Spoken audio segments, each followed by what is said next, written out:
എല്ലാവർക്കും നമസ്കാരം. സുഭാഷിതം ചാനലിലേക്ക് സ്വാഗതം. മുഖ്യമന്ത്രി ആരാകും എന്നുള്ളതിനെ സംബന്ധിച്ച് വളരെ ഗൗരവമായ ചർച്ച AICC വരാൻ സാധ്യതയുണ്ട്. ആൾമോസ്റ്റ് ചർച്ചകൾ പൂർത്തിയായി എന്നാണ് അറിയുന്നത്.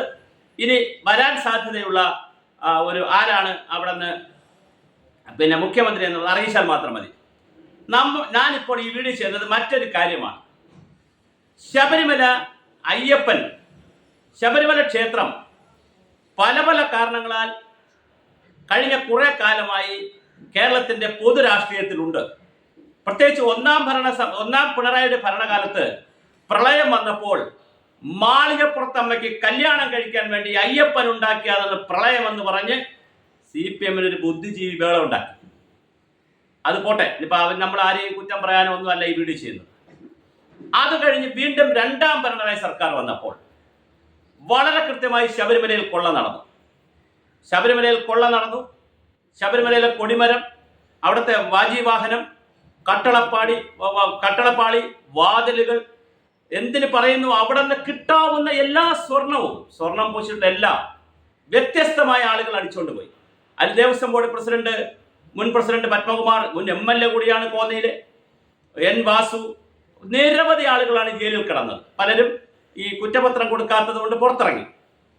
അതൊക്കെ അങ്ങനെ നിൽക്കുമ്പോൾ ശബരിമല ക്ഷേത്രം സ്ഥിതി ചെയ്യുന്ന പത്തനംതിട്ട ജില്ലയിൽ റാന്നി പെരുന്നാട് പഞ്ചായത്തിലും പന്തളം നഗരസഭയിലെ BJP-യെ തോൽപ്പിച്ചുകൊണ്ട് LDF അധികാരത്തിൽ വന്നപ്പോൾ, അതുപോലെ റാന്നി പെരുന്നാട് പ്രദേശങ്ങളിൽ LDF അധികാരത്തിൽ വന്നപ്പോൾ പിണറായി വിജയൻ സംഘവും പറഞ്ഞു, കണ്ടില്ലേ അയ്യപ്പൻ ഞങ്ങളുടെ കൂടെയാണ്, അതുകൊണ്ടാണ് കണ്ടില്ലേ അയ്യപ്പന്റെ പ്രധാന പ്രദേശങ്ങളായ അല്ലെങ്കിൽ അയ്യപ്പനുമായി ബന്ധപ്പെട്ട് നിൽക്കുന്ന കൊട്ടാരം നിൽക്കുന്ന പന്തളത്തും നഗരസഭയിലും റാന്നി പെരുന്നാടും ഒക്കെ ഞങ്ങൾ ജയിച്ചില്ലേ എന്ന് CPI-യുടെ ആളുകളൊക്കെ പറഞ്ഞു.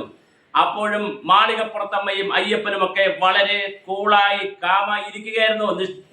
ബ്രഹ്മചാരിയാണ്, നൈഷ്ഠിക ബ്രഹ്മചാരിയാണ്, ധ്യാനത്തിലിരിക്കുന്ന ആളാണ്, പട്ടാസനത്തിലിരിക്കുന്ന ആളാണ്, വളരെ കൂൾ ആൻഡ് കാമായിട്ടിരുന്നു. പന പോലെ പാപിയെ വളർത്തും, അവസാനം പനയുടെ മൂട് വെച്ച് മുറിച്ചു കളയും. ഇതാണ് കഥ. എല്ലാ പാപികളുടെയും കർമ്മം ഇങ്ങനെ തന്നെയാണ് സംഭവിക്കും.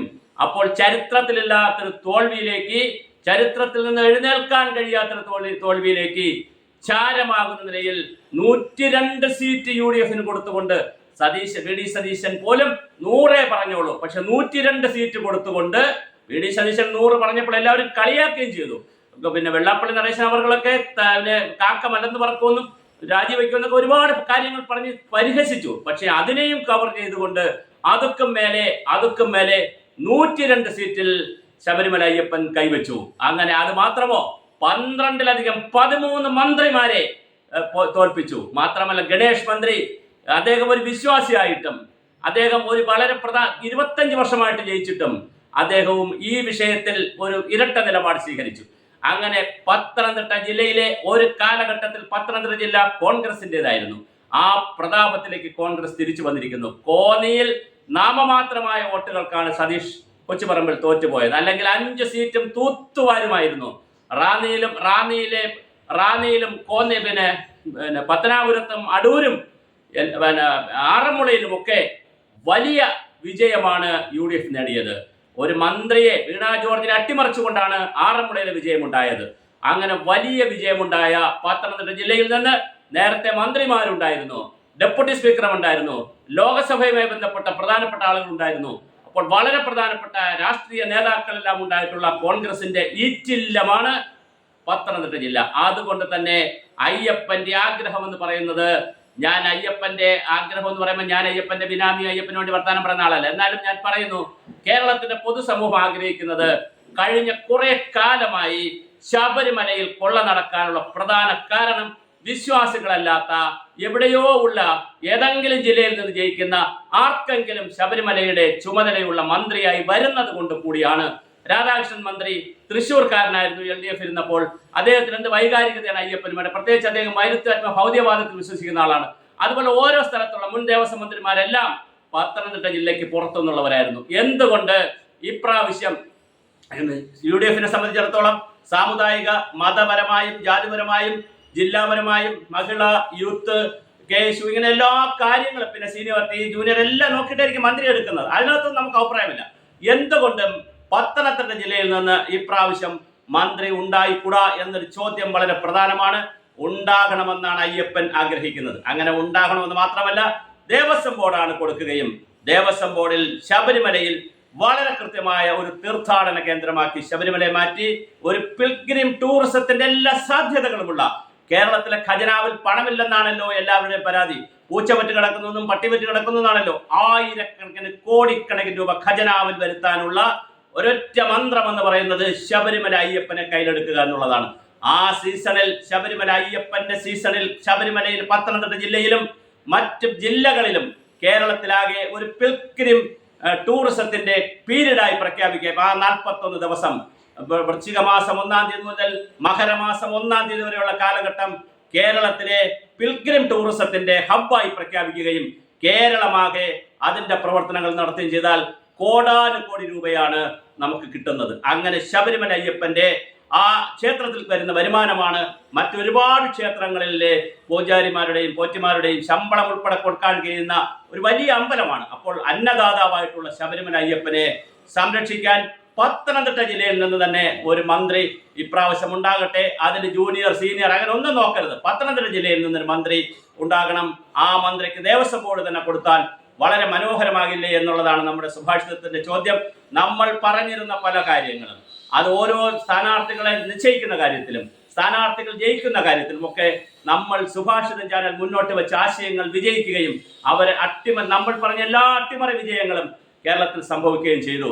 അതുപോലെ തന്നെ അയ്യപ്പന്റെ ഒരു ആഗ്രഹം എന്നുള്ള നിലയിൽ ശബരിമല നിലനിൽക്കുന്ന ആ പത്തനംതിട്ട ജില്ലയിലെ പ്രത്യേകിച്ച് പത്തനാപുരവും റാന്നിയും അതുപോലെ തന്നെ അടൂരും ഇതെല്ലാം ഇതിന്റെ ഭാഗമാണ്.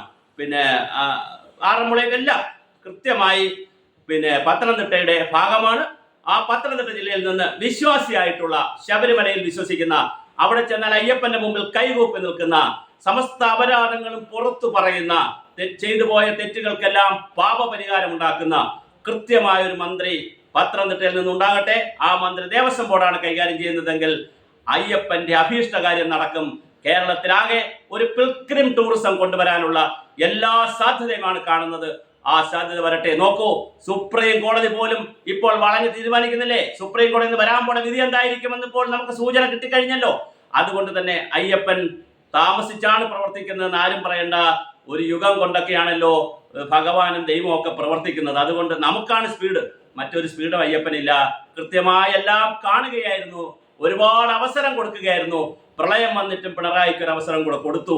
എന്നിട്ടും അയ്യപ്പനെ തള്ളിപ്പറഞ്ഞ്, എവിടെ ഇരിക്കുന്നതാണ് നിങ്ങളുടെ കൃഷ്ണൻ എന്ന് ചോദിച്ച് ഗുരുവായൂരിനെ തള്ളിപ്പറഞ്ഞ്, അയ്യപ്പനെ തള്ളിപ്പറഞ്ഞ്, ശബരിമലയെ തള്ളിപ്പറഞ്ഞതിന്റെ മുഴുവൻ പാപവും ഭാരവും കിട്ടി. ചരിത്രത്തിന്റെ ചവറ്റുകുട്ടയിലേക്ക് ഒരു സംവിധാനം, ഒരു മുന്നണി തന്നെ പോകുമ്പോൾ ഇവിടെ കൃത്യമായി അയ്യപ്പൻ പ്രവർത്തിച്ചിരിക്കുന്നു എന്ന് തന്നെ നമുക്ക് പറയേണ്ടി വരും. മാളികപ്പുറവും അയ്യപ്പനും ഒക്കെ കല്യാണം കഴിക്കാനല്ല അവിടെ കയറിയിരിക്കുന്നതെന്ന് നിങ്ങൾ വിശ്വാസികളല്ലാത്ത നിങ്ങൾ മനസ്സിലാക്കണം. ഇത് വിശ്വാസികളുടെ ഇടമാണ്, അവിടെ ഒരു വിശ്വാസി ഭരിക്കട്ടെ. അതുകൊണ്ട് തന്നെ മറ്റെത്ര മന്ത്രിമാരെ എവിടെയെല്ലാം കൊടുത്താലും പത്തനംതിട്ട ജില്ലയ്ക്ക് ഇപ്രാവശ്യം മന്ത്രി ഉണ്ടാകണം. അത് ദേവസ്വം ബോർഡായാൽ വളരെ മനോഹരമായിരിക്കും. കേരളത്തിലെ ജനത UDF തന്ന അംഗീകാരത്തിന്റെ അന്തസത്ത UDF ഉൾക്കൊള്ളുമെന്ന് തന്നെ നമുക്ക് കരുതാം.